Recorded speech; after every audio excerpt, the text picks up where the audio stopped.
दोस्तों मैं Harminder Suri Toronto drivers तो अज मैं तुहानूं दिखावांगा कि लैफ्ट टर्नस किवें कीते जांदे ने। लैफ्ट टर्न करन वास्ते सानू लैफ्ट शोल्डर जिहड़ा अपना वो कर्व दे नाल पैरेलली अलाइन करना हुंदा है। आओ मैं तुहानूं दिखाना कि किवें कीता जांदा है।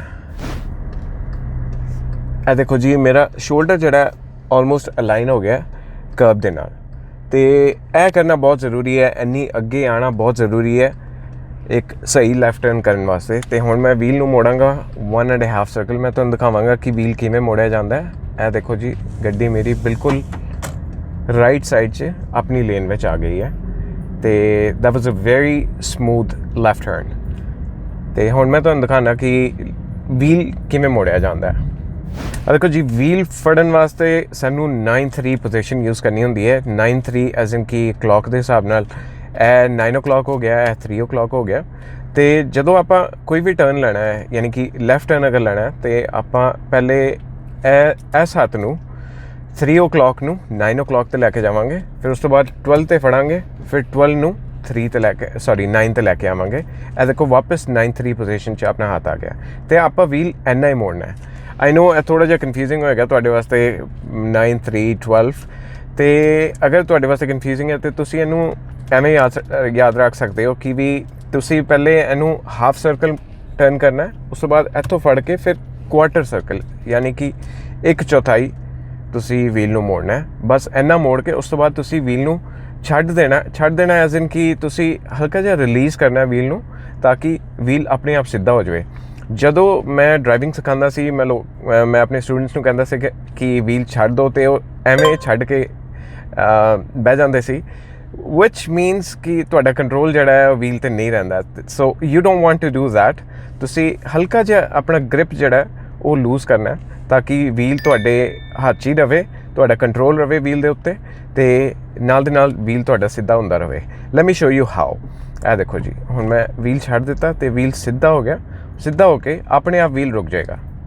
देखो जी व्हील टर्न किवें हुंदा है यह समझना बहुत ज़रूरी है। तो अगर यह समझ आते हो तो तुहाडे टर्नस काफ़ी स्मूथ हो जाएंगे। जदों आपां व्हील एवें टर्न कर दिता, हुण देखो जी व्हील वापस अपने आप रिकवर नहीं कर रहा। वो इस करके कि गड्डी खड़ी हुई है। जे गड्डी खड़ी हुई है तो व्हील अपने आप टर्न नहीं करेगा। जिवें मैं हल्का जिहा ब्रेक रिलीज़ करना, यह देखो व्हील घूमना शुरू हो गया। वो इस करके क्योंकि गड्डी चल रही है। तो व्हील दे टर्न करने वास्ते गड्डी का चलना बहुत ज़रूरी है। तो गड्डी जिन्नी ज़्यादा तेज़ चलेगी उन्नी जल्दी व्हील भी स्पिन होएगा। तो इस करके जदों आपां लैफ्ट टर्न लैने, मैं तुहानूं लैफ्ट टर्न करके दिखाना। जे तुसी लैफ्ट टर्न लै रहे हो तो व्हील घुमाया होया तो तुसी हल्का जिहा रिलीज़ करदे हो तो गैस नहीं देंदे हो तो व्हील बहुत हौली हौली घूमेगा। तो इस करके हल्की जी गैस देना बहुत ज़रूरी है, ताकि व्हील जल्दी नाल रिकवर करके अपनी मिडल पोजीशन च आ जाए। दोस्तों हुण मैं तुहानूं दिखावांगा कि राइट टर्न किवें कीता जांदा है। राइट टर्न करन वेले आपां सेम टैक्नीक नहीं यूज़ कर सकते जो कि लैफ्ट शोल्डर नूं, जिवें मैं लैफ्ट टर्न करन वेले लैफ्ट शोल्डर नूं अलाइन कीता सीगा कर्व दे नाल। ते राइट टर्न करन वेले आपां राइट शोल्डर नहीं अलाइन करना, क्योंकि अगर आपां वो करांगे तो काफ़ी अगे चले जावांगे। तो इस करके राइट टर्न करन वेले सानू गड्डी दा फ्रंट जिहड़ा है उहनूं आपां कर्व दे नाल अलाइन करना है, एवें इस तरह। तो उस तो बाद आपां टर्न करना है 1-2, उन्ना ही टर्न करना है। हल्का जिहा मोड़न की होर लोड़ पेगी सानू। तो उस तो बाद आपां व्हील नूं रिलीज़ करना है, हल्की जी गैस देनी है ताकि व्हील रिकवर कर जाए। ए देखो व्हील सीधा हो गया तो अपने आप उस पोजीशन च आके रुक गया है। So that is how a right turn is done. तो दोस्तों राइट टर्न तो लैफ्ट टर्न करना आई नो बहुत मुश्किल हुंदा है जदों कोई भी स्टार्ट करता है गड्डी सीखनी। That is the most difficult part of driving.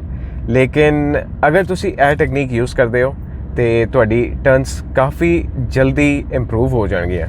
तो आई वुड सजैसट कि तुसी यह टेक्नीक ट्राई करो। मैं अपने स्टूडेंट्स नूं सिखांदा हुंदा सीगा तो उन्हां नूं काफ़ी जल्दी टर्नस करने आ जांदे सीगे। अगर तुसी टर्नस करना सीख जांदे हो तो मान लो कि तुसी गड्डी 70% सीख लेती है। Rest of it is very easy. Reversing रह जाती है तो लेन चेंज करना वगैरह वो सब रह जाता है। तो I would suggest try these techniques, try करो। अगर तुहानूं अच्छी लगती है तो ज़रूर कॉमेंट करके मैंने दसो ਕਿ ਇਹ ਟੈਕਨੀਕ ਯੂਜ਼ਫੁਲ ਰਹੀ ਹੈ ਤੁਹਾਡੇ ਵਾਸਤੇ। ਮੈਂ ਹੋਰ ਵੀ ਵੀਡੀਓਜ਼ ਬਣਾਵਾਂਗਾ ਨਵੇਂ ਡਰਾਈਵਰਸ ਵਾਸਤੇ, ਤੇ ਅਗਰ ਤੁਸੀਂ ਕੋਈ ਸਪੈਸੀਫਿਕ ਵੀਡੀਓ ਬਣਵਾਉਣੀ ਚਾਹੁੰਦੇ ਹੋ ਤੇ ਪਲੀਜ਼ ਕਮੈਂਟ ਬਾਕਸ 'ਚ ਮੈਂਸ਼ਨ ਕਰੋ, ਤੇ ਮੈਂ ਤੁਹਾਡੇ ਵਾਸਤੇ ਉਹ ਵੀਡੀਓ ਬਣਾਵਾਂਗਾ। ਵੀਡੀਓ ਦੇਖਣ ਵਾਸਤੇ ਤੁਹਾਡਾ ਬਹੁਤ ਬਹੁਤ ਧੰਨਵਾਦ, ਤੇ ਮੈਂ ਫਿਰ ਮਿਲਾਂਗਾ ਇੱਕ ਹੋਰ ਵੀਡੀਓ ਦੇ ਨਾਲ।